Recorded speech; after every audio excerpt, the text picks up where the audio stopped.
Bruno Camarão, já falamos no intervalo sobre o gol anulado do São Paulo.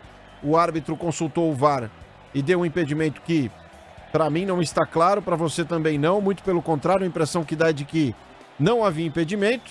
E depois o São Paulo acabou levando 3 gols, 2 no primeiro tempo e 1 para fechar a conta agora no segundo tempo. Uma vitória justa do Galo. O fato do gol anulado atrapalhou o futebol do São Paulo, que vinha bem no primeiro tempo, né? Um São Paulo irreconhecível no segundo. Sim, para as duas respostas. O gol anulado, evidentemente, interferiu nas ações do São Paulo, mas a vitória é justa do Galo a partir de então.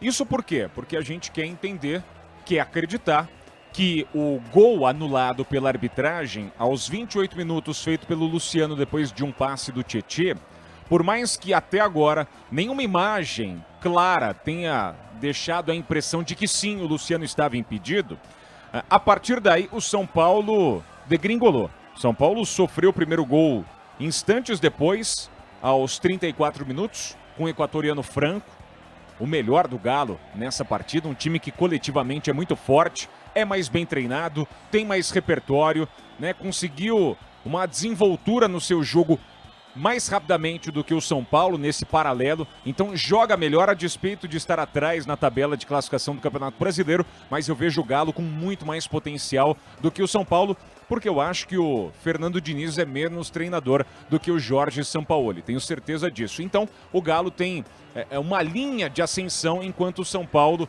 vai, para mim, oscilar e tende a ter maus resultados como foi o de hoje. Agora, rapidamente, até pra gente não ficar batendo nessa tecla a todo instante. O Galo, por exemplo, reclama de um lance no finzinho do primeiro tempo, um hipotético pênalti, né, num toque de mão, se não me engano, do Diego Costa, um lance que foi avaliado pelo VAR como lance normal e também confirmado pelo árbitro Jean-Pierre em campo. Mas o São Paulo, num jogo de 90 minutos, fez 30 ótimos minutos, um terço do jogo. Depois disso, o Galo foi completamente soberano, até para fazer a analogia e a brincadeira com o apelido que o torcedor são paulino abraçou durante, especialmente, o período do tricampeonato brasileiro. O Atlético Mineiro, ele construiu os seus gols graças, primeiro, a erros de marcação do sistema defensivo do São Paulo e a agressividade do próprio Galo, né, que roubou muitas bolas já no campo de defesa do São Paulo e a partir daí, nas enfiadas, ótimas participações do Jair, que deu um passe para gol do Franco, o da abertura do marcador, e fez o gol efetivamente depois do passe do Júnior Alonso no segundo tempo, além da jogada coletiva com a participação do goleiro Rafael, do Johan, a bola passando também pelo Sacha e o Franco mais uma vez fazendo 2-0. Resultado que não foi injusto, né, ao fim do primeiro tempo, mas que foi muito duro, doloroso ao São Paulo, pelo o que o time do Diniz fez nos primeiros 30 minutos. O São Paulo talvez tenha tido o melhor primeiro tempo desde a parada, né, em meio à pandemia. Então, quando o futebol retoma, o São Paulo, para mim, não jogou tão bem desde então. Talvez um dos melhores primeiros tempos do São Paulo na temporada. Você pega alguns jogos, né, contra o Santos, antes da parada, a LDU, mas muito pouco, né? O São Paulo precisava de uma atuação grande diante de um adversário grande. E estava conseguindo diante do Galo. Foram 10 finalizações até o gol anulado do Luciano. A 11ª finalização do São Paulo. Que antes disso, né, logo aos 6 minutos, teve a chance de abrir o marcador com o Pablo. Depois de um chute do Tietê numa roubada de bola no campo de ataque. O Rafael espalma, o Luciano carimba a trave, a bola volta e o Pablo de cabeça acaba desperdiçando. Lances que não podem ser desperdiçados num jogo desse tipo, num jogo entre dois gigantes. O Galo, né, mesmo que saísse atrás do marcador, talvez demonstrasse poder de reação, como aconteceu, por exemplo, diante do Corinthians, em outras partidas até do Campeonato Brasileiro.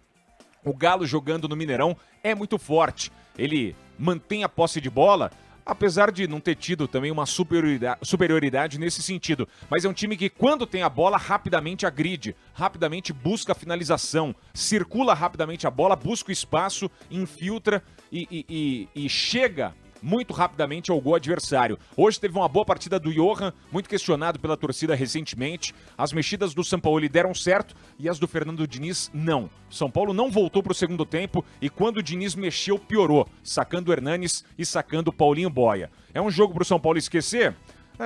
O resultado é péssimo, terrível. 3-0 é acachapante, é impactante. Mas o São Paulo pode tirar algumas lições positivas, especialmente do que apresentou e especialmente do que deixou de apresentar. Precisa melhorar a finalização, precisa colocar o pé na forma e ser mais precioso em momentos decisivos. Ao Galo, uma caminhada que promete ser muito frutífera, muito positiva. Até porque, Arthur e amigos da Band News FM, não temos um time dominante ainda no futebol brasileiro na temporada de 2020. O Flamengo, na última quarta-feira, conseguiu deixar uma marca muito positiva contra um Bahia esfacelado.